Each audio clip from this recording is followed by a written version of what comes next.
प्रतिरोधक क्षमता बढ़ाने वाले डाबर च्यवनप्राश के साथ करें मानसून का स्वागत।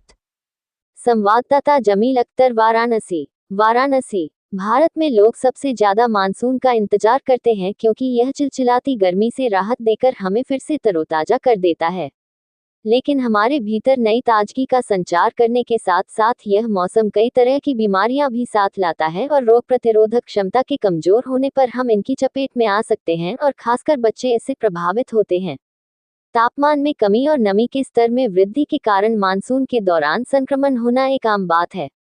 आमतौर पर मानसून में सर्दी एवं खांसी, मलेरिया, डेंगू, टाइफाइड और निमोनिया जैसी बीमारियां फैलती हैं।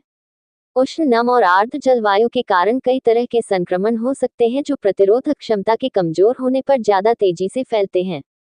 आज वाराणसी में डाबर की ओर से विकास इंटर कॉलेज परमानंदपुर में जागरूकता शिविर का आयोजन किया गया, जिसमें स्कूल के बच्चों को मानसून से होने वाली बीमारियों तथा उससे लड़ने के बारे में बताया गया। Amit Garg, marketing head, health supplements, Dabur India limited ने कहा, आयुर्वेद की समृद्ध विरासत और प्रकृति के गहन ज्ञान के साथ डाबर ने हमेशा प्रामाणिक अध्ययन के माध्यम से सभी के लिए सुरक्षित, लागत प्रभावी और प्रभावी स्वास्थ्य देखभाल पर ध्यान केंद्रित किया है। आयुर्वेद पुस्तकें, पांडुलिपियां। हम अपने उत्पाद के माध्यम से वर्तमान में भारत में विभिन्न बीमारियों से निपटने का प्रयास कर रहे हैं।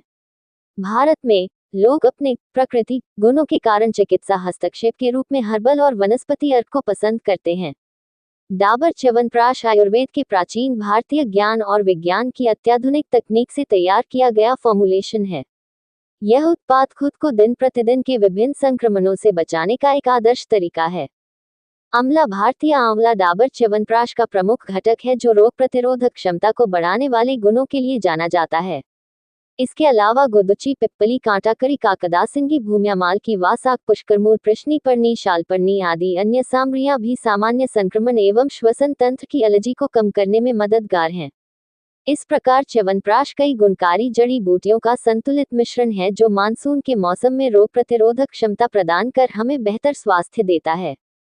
Doctor A.K. सिंह, प्रधानाचार्य, विकास इंटर कॉलेज वाराणसी ने कहा, च्यवनप्राश एक प्रसिद्ध आयुर्वेदिक सूत्र है जिसका इस्तेमाल कई दशकों से रोग प्रतिरोधक क्षमता को बढ़ाने और संक्रमण से सुरक्षा प्रदान करने के लिए किया जा रहा है। सदियों पुराने इसी सूत्र पर आधारित डाबर च्यवनप्राश एक आयुर्वेदिक पूरक है जिसमें विभिन्न जड़ी बूटियों एवं खनिज लवण के गुण समाहित हैं। डाबर च्यवनप्राश अपने रोग प्रतिरोधी प्रभावों के कारण कई तरह की बीमारियों की रोकथाम में मदद करता है।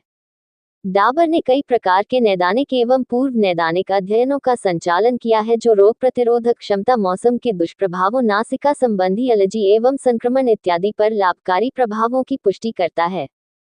च्यवनप्राश प्राचीन आयुर्वेदिक ग्रंथों में वर्णित त्रिदोष, वात, पित्त और कफ को संतुलित करने में मदद करता है। डाबर च्यवनप्राश रोगाणुओं से लड़ने वाले डेंड्रिटिक सेल, NK सेल और मैक्रोफेज को सक्रिय करने में मदद करता है। सदियों पुरानी आयुर्वेदिक चिकित्सा पद्धति पर आधारित औषधि की सही मात्रा मानसून के रोगाणुओं से लड़ने में मददगार है। एलोपैथिक चिकित्सा विज्ञान में बीमारियों का इलाज किया जाता है, जबकि प्राचीन भारतीय जड़ी बूटियों और आयुर्वेद में दिए गए सूत्र हमारी जीवन शैली को स्वस्थ एवं ऊर्जावान बनाते हैं। रसायन तंत्र आयुर्वेद की 8 विशेषताओं में से एक है। इसमें नवजीवन का संचार करने से संबंधित नुस्खे, आहार अनुशासन और विशेष स्वास्थ्य को बढ़ावा देने वाले व्यवहार का विवरण मौजूद है। प्रतिदिन 2 चम्मच डाबर च्यवनप्राश का उपयोग करना दैनिक आहार में रसायन तंत्र को शामिल करने का एक तरीका है। किस तरह का प्रोग्राम था डाबर का?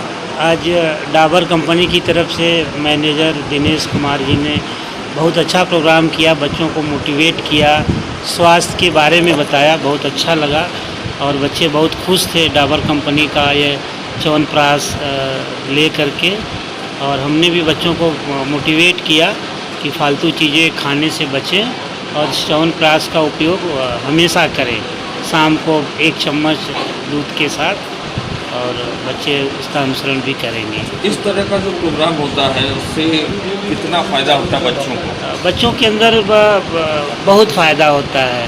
सच यही है कि बच्चे अभी छोटे हैं, उन्हें नई जानकारी रहती है कि क्या खाने से क्या नुकसान होगा, क्या खाने से फ़ायदा होता है। जब इस तरह के कार्यक्रम होते हैं तो वो बच्चे मोटिवेट होते हैं और फालतू चीज़ें खाने से बचते हैं और फिर उनका जब फालतू चीज़ें खाने से बचते हैं तो उनका स्वास्थ्य सही रहता है और वो बीमारियों से दूर रहते हैं। सिंह जी द्वारा बच्चों को एक जागरूक अभियान के तहत एक सेशन लिया गया है इम्यूनिटी के ऊपर। आप देख रहे हैं मौसम बदल रहा है, मौसम मानसून का आ गया है।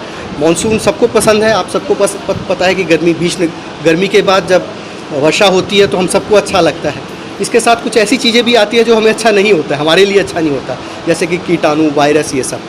तो बच्चों को हमें जागरूक करना है, क्योंकि इस टाइम क्या होता है, बच्चों का परीक्षा होता है और ये जो टाइम होता है बच्चों की जो इम्यूनिटी होती है, जो रोग प्रतिरोधक शक्ति है, वो थोड़ी कम होती है। तो उन बच्चों को आज हमने यही बताया कि इस टाइम में, खासकर ये जो मानसून का टाइम है, जब ऋतु परिवर्तन हुआ है, उस टाइम में बच्चों को कैसे अपने आप को स्वस्थ रखना है। तो ये हमने बताया क्या चीज़ खानी चाहिए, क्या नहीं खानी चाहिए। स्वच्छता एक बहुत इंपॉर्टेंट चीज़ है इस टाइम पे, साफ़ सफाई, क्योंकि बारिश होती है, मच्छर पनपते हैं, मच्छरों से कितनी बीमारियां होती हैं। ये सब बच्चों को हमने आज जागरूक किया है और मैं आशा करता हूँ ये आवाज़ आपके माध्यम से और बनारस के सभी बच्चों तक पहुँचेगी, बड़े बुजुर्गों तक पहुँचेगी और हम इस अभियान में सफल होंगे। एक सवाल ये है कि गुड़ और चीनी का डाबर, ये बड़ा कंफ्यूजन है। गुड़ का सर देखिए मैं बताता हूँ, चीनी भी है और गुड़ का भी आता है, अलग अलग है। चीनी देखिए इसमें इतनी मात्रा नहीं है जिस हिसाब से बोला जाता है कि इसमें पता नहीं इतनी बड़ी चीनी है। लोग आइसक्रीम खाते हैं तो चीनी नहीं होती। तो च्यवनप्राश में चीनी ऐसी चीज़ नहीं है कि मतलब कुछ खा के मतलब बहुत ज़्यादा हो जाए। हाँ, अगर आपको चीनी से थोड़ी दिक्कत है तो हमारा एक शुगर फ्री भी आता है च्यवनप्राश के नाम से, और गुड़ का भी आता है च्यवनप्राश गुड़। तो हमारे पास डिफरेंट ऑप्शंस अवेलेबल है मार्केट में। तो बच्चे हैं, बच्चों को मेरे ख्याल से इतनी चीनी, मतलब इतनी भी चीनी नहीं है इसमें कि मतलब इनको ज़्यादा वो प्रॉब्लम हो जाए। बड़ों के लिए च्यवनप्राश है सर, बिना चीनी के। ये किसी भी सीजन में खाया जा सकता है? बिल्कुल, ये 12 महीने खाया जा सकता है सर। ये हमारी ऋषि मुनियों की दी गई एक प्रसाद है और प्रसाद के तौर में हमें खाना चाहिए। खाने का सही समय क्या है इसका? सर सुबह भी खा सकते हैं, रात को भी खा सकते हैं। हम यही बोलते हैं कि दिन में 1 चम्मच जरूर खाएं और उसके साथ दूध पिए या फिर क्या कहते हैं, हल्का गुनगुना पानी लीजिए। आप कभी भी ले सकते हैं।